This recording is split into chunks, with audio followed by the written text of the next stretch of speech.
Praise lord.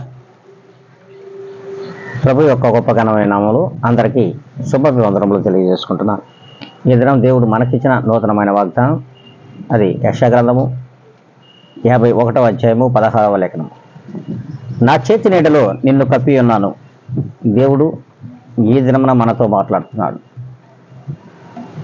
మనం ప్రభు యొక్క చేతి నీడన ఈ దినం వరకు కప్పబడి ఉన్నాం. లేదంటే ఈ లోకంలో మనమనే వాళ్ళం ఈ లోకంలో కనిపించదు, మన రూపమే కనిపించదు. అందుకే దేవుని యొక్క ఆత్మ మనకు తోడై ఉండి, ఆయన ఆత్మ మనలో ఉండి, ఆయన రెక్కల నీడలో మనల్ని భద్రపరిచి ఉన్నాడు. కనుకనే మనం ఈ దినం వరకు బ్రతికి ఉన్నాం, ఈ దినం వరకు మాట్లాడుతున్నాం.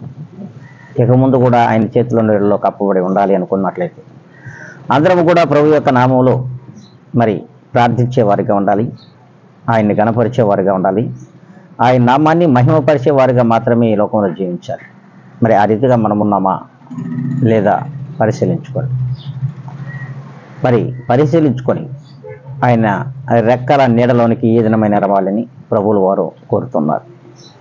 ఆయన చేతి నీడను మనం కప్పుబడి ఉండడానికి మరి కృత నిశ్చయులపై ఉండగలిగినట్లయితే అందరూ ఆయన యొక్క ప్రార్థనలో ఏకీపించాలని కూడా ప్రభు పేరిట మనం చేసుకుంటున్నాం.